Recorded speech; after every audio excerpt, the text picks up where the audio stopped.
Brought to you by Rich's Music Exchange in Hamburg, New York, and online at richesmusicexchange.com. Sponsored by music industry leaders Regal Tip, Ernie Ball, Ampeg, and Mackey.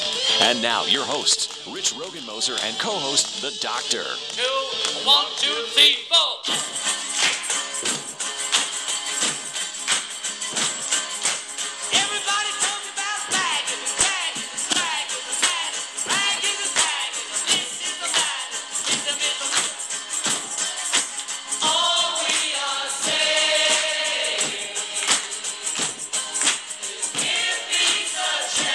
Folks, welcome down to Heard It on the X, the East Coast premier music talk show. My name is Rich Rogan-Moser. As always, the lovely and vivacious Doctor. What kind words? You really think I'm vivacious? I do think you're vivacious. I knew you thought I was lovely, but vivacious is a new one. Today is the anniversary of John Lennon's birthday. Yes, it is. He would have been 71 today. 71. And today's show is going to be a little bit different. I want to remind everybody first, before we get started, Heard on the X radio show is brought to you by Ampeg, Mackey, Ernie Ball, Regal Tip, and of course, the Music Exchange and richesmusicexchange.com. Your only one-stop shopping headquarters for anything musical that you need, whether you need an accordion, a clarinet, or an electric guitar, an amplifier, drum set, anything you need. Even banjo lessons. Banjo lessons, accordion lessons. That's right. And you could bring in those spoons like the people in the subway do in New York City. You'll teach you how to play spoons. That's right.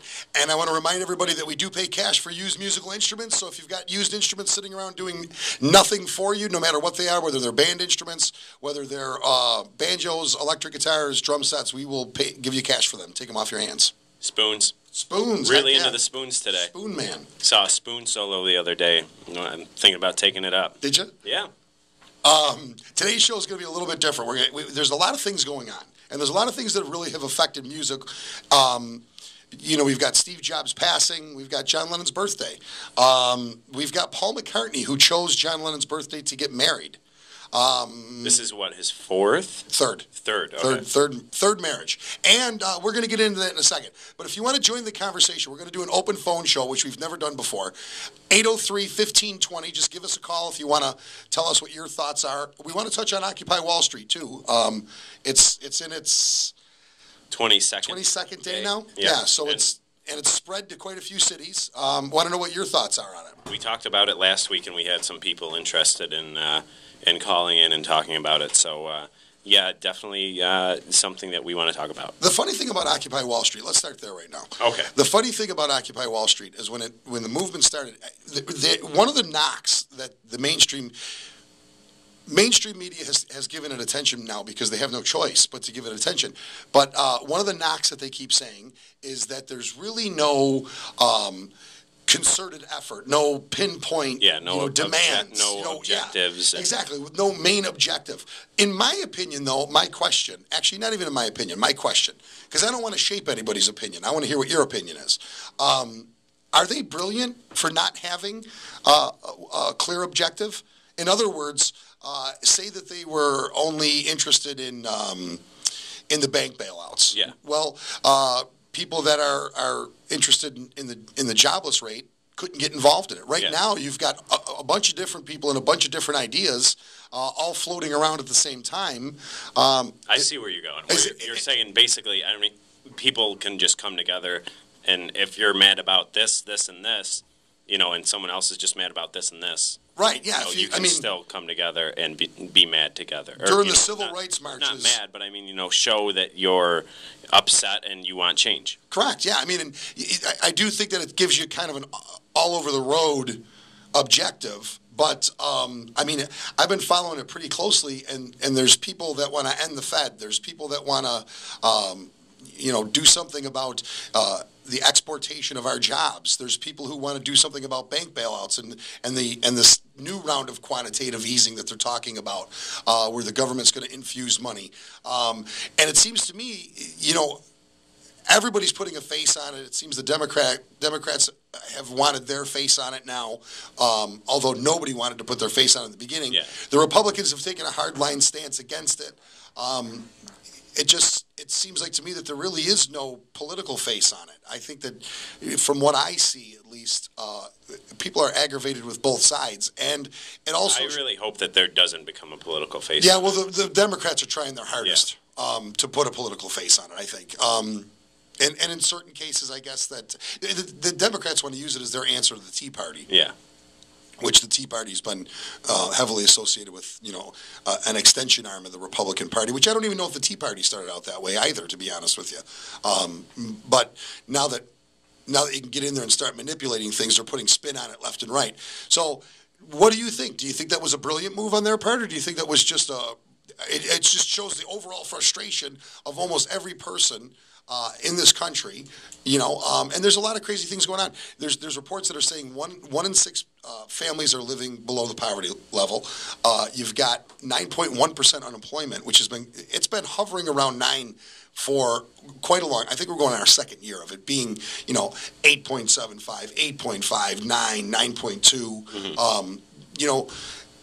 What is your take on it? I think it is a brilliant tactic, and I don't even know if it was a tactic. I think it was just that, excuse me, there's a lot of people with a lot of things that upset them, and there's a lot to be upset about. Right. You can't go out and say, we're upset about, one thing, because there's so many things that, people want change in, and people want to, see be taken care of, and I don't think it was a tactic going in. I think it was just, people were like, there's a lot wrong right now. And, we're not going to single out specific things. And they were just upset about the whole scheme of things. But I think that is why it took on what it did, where it's become so powerful. Let me ask you this. Without a clear objective, is there an end game? Well, I think there has to eventually become some clear objectives. I think right about now would be the time to start coming out with them, because how long can you get people to hold on where, why are people going to start saying, why am I, hanging out here? What are we going to do in 2 more weeks? And don't you feel that in these protests, I would imagine, just through natural selection, there has to be leaders in each little group, I would assume, correct? You do that with anything. You could put 10 people in a room, and clearly Jim is not going to be the one to step up and take leadership. Jim, what is your thoughts on it? Do you have anything? Jim and Josh are both younger guys, so the frustration level to you has to be pretty high too. What do you think? I don't really get very political with things. I try to let it not run my life. Right. But it doesn't really. But even stripping the politics away, and I understand you don't want to get political, and that's fine. Yeah. And to be honest with you, nor do I. I really don't. But don't you sense a frustration in the United States of America? And once again, I'm talking to 2 young guys you guys have been raised with at least war in the Middle East since you guys are probably in your late teens, right? Yeah, like middle school. So early teens, mid-teens, so, and I got to be honest with you, I'm in my mid-40s. That is something that my generation didn't have. We lived through probably the most peaceful, prosperous time there was in this country. So now you're seeing it as, what's happening, where, we're sort of subjected to, this is the time really when you start, paying attention to things like that, and this is the time when you start forming your own ideas, and because this is what we've grown up with, or, this is what, this is the only thing that we've seen, some people don't realize that, governments drop the ball. Right, oh yeah. And maybe you guys don't even realize the level of frustration because you're used to it. Yeah, that's what I mean. You've grown up in it. Yeah, I've noticed changes. From, like the economy to, just different, like even in this industry, like the radio industry, right. Changes are noticeable since I was coming here in middle school and hanging out here. Things change. Changes meaning mainly financial, I'm assuming, right? Yeah. Downsizing, different jobs. You've definitely noticed, a lot more rebroadcasts of shows, a lot less live shows, stuff like that. I'm sure. Less people sitting in this spot on the weekdays.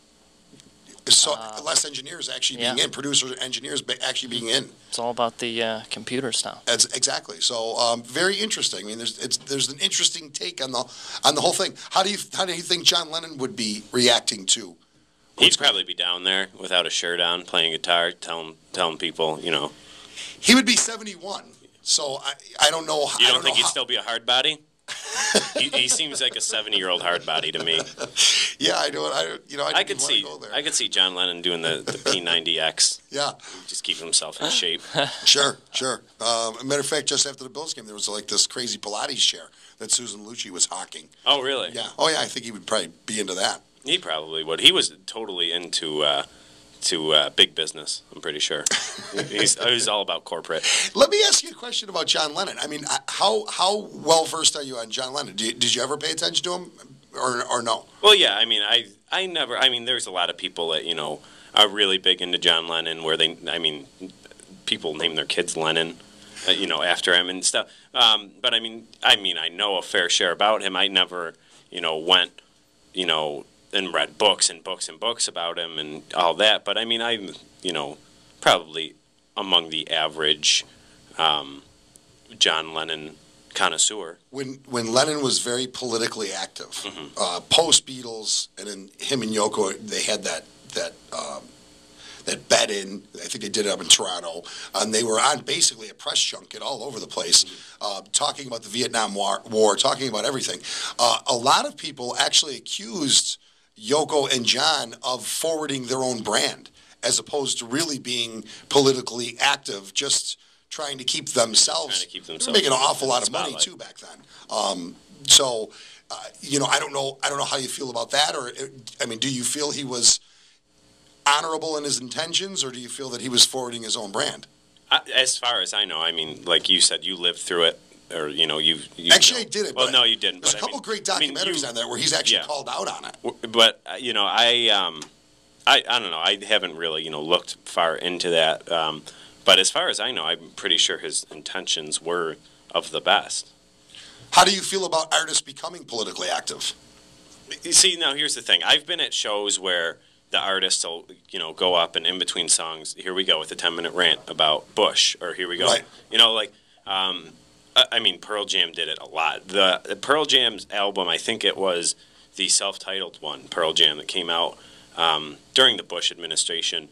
I mean, I couldn't even listen to that album because the whole thing was pretty much political.